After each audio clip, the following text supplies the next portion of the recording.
Assalamualaikum warahmatullahi wabarakatuh. Saya Saiful Muhid akan menjelaskan tentang bagaimana caranya membuat sebuah program C++ untuk menjumlahkan dua buah matriks dengan ordo 3x3. Sebenarnya ini merupakan tugas kuliah saya tentang bab array, di mana nanti program ini akan menggunakan array. Tanpa berlama-lama langsung aja, saya tidak akan membuatnya dari nol, hanya akan mereview alur programnya. Untuk source code-nya tersendiri, saya akan sediakan di bagian deskripsi. Silahkan cek aja langsung. Oke. Kita bahas dari yang paling awal. Dalam sebuah program tentunya ada bagian header atau kepala daripada program itu sendiri. Ini bagian untuk pemanggilan repository atau directory ya. Kalau ada istilah-istilah yang salah, mohon maaf, saya juga masih belajar. Ada Ustream, Conio, sama Windows. Bisa dicari sendiri manfaat atau kegunaan atau apa aja yang ada di directory atau repository ini. Kemudian karena ini menggunakan kode blok, ada using names std. Kemudian kita di sini ada menentukan sebuah konstanta di mana nilai n maksimal adalah 10 dengan type def in matrix. Nah, ini nanti akan digunakan ini array-nya, di mana matrix itu nanti akan berordo 3x3. Berarti ini matrix array 2 dimensi. Maksimalnya itu 10, ini 10. Kemudian ini ada sebuah fungsi goToXY. Ini digunakan untuk menentukan pointer atau letak-letak daripada nanti titik-titik setiap bagian daripada matriks itu sendiri. Ini fungsinya. Langsung aja kita ke bagian program utama atau fungsi utamanya. Yang pertama di sini ada deklarasi terlebih dahulu. Kita mendeklarasikan ada integer, tipe data integer, ada n, baris, dan kolom. Kemudian matriks yang sudah didefinisikan di awal. Ada matriks A sebagai matriks A, matriks B sebagai matriks B, dan matriks C sebagai nanti akan menjadi matriks hasil. Ini adalah bagian awal. Tapi sebelum kita bahas lebih lanjut, saya akan merun terlebih dahulu agar tahu prosesnya itu seperti apa. Akan mengcompile dulu. Kita compile. Kayak gini cara kerjanya. Nah, kita diminta untuk memasukkan nilai-nilai matriks A terlebih dahulu. Mulai dari 1.1 itu berarti pojok paling kanan, paling kiri.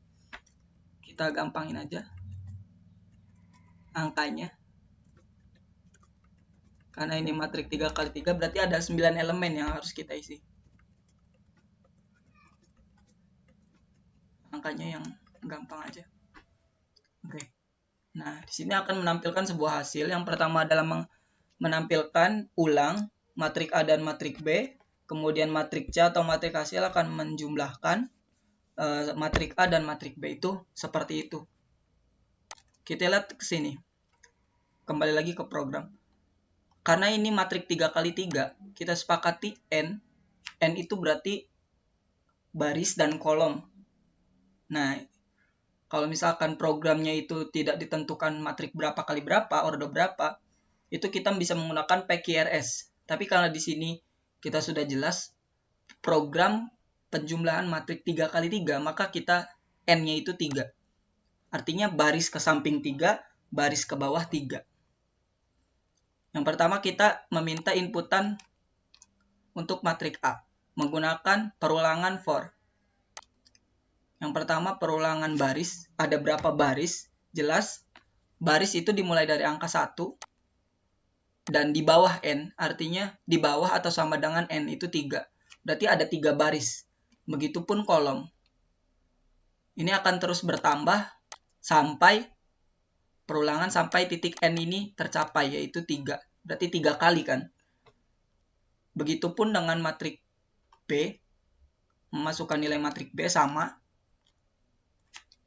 Ada 2 perulangan untuk baris dan kolom. Tentunya ini setelah di input dimasukkan ke matriks A. baris dan kolom. Ini array ini fungsi yang sangat penting untuk input. Ini juga sama, karena ini untuk memasukkan terlebih dahulu setiap elemen dari matriks. Dari ininya nih. Nah, ini kan pertama baris ke sini, kemudian kolom ke sini gitu. Itu cara paling gampang untuk menginputnya menggunakan perulangan dan juga dikombinasikan dengan array. Kemudian kita menampilkan baris dan kolom. Sebelum menampilkan kita akan ada proses penjumlahannya terlebih dahulu.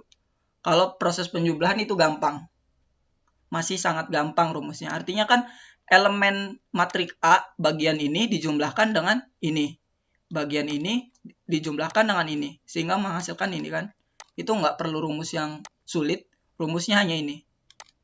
Matrik hasil baris dan kolom adalah penjumlahan dari matrik A dari baris dan kolom ditambah B baris dan kolom array. Jadi itu nanti akan otomatis, itu nggak ribet.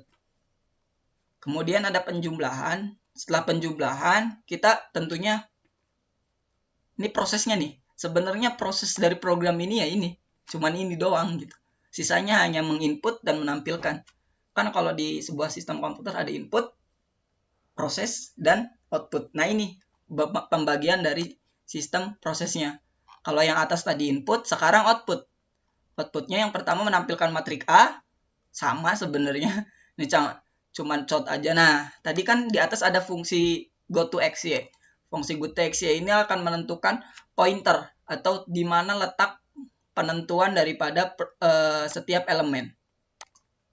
Kenapa angka 1 ini ada di sini ya? Karena itu udah ditentuin sama fungsi XY tadi. Kalau mau lebih lanjut ya nanti tinggal dipelajari aja fungsi XY itu seperti apa. Kemudian matrik B juga ditampilkan. Kemudian matrik C. Matrik C ini tadi A dan B. Nah, menampilkan juga matrik C. Simple, sederhana, namun indah. Ya, sampai di situ aja untuk penjumlahan ini. Di kolom deskripsi nanti akan saya tambahkan programnya. Nanti bisa langsung teman-teman cek atau di-compile langsung di laptop masing-masing. Tinggal diedit aja lah nama atau apanya, nanti bisa langsung dikumpulkan untuk tugas bagi penonton umum. Ini tugas daripada kuliah di Universitas Singapura Bangsa Karawang, jurusan Teknik Informatika. Itu aja dari saya. Terima kasih. Wassalamualaikum warahmatullahi wabarakatuh.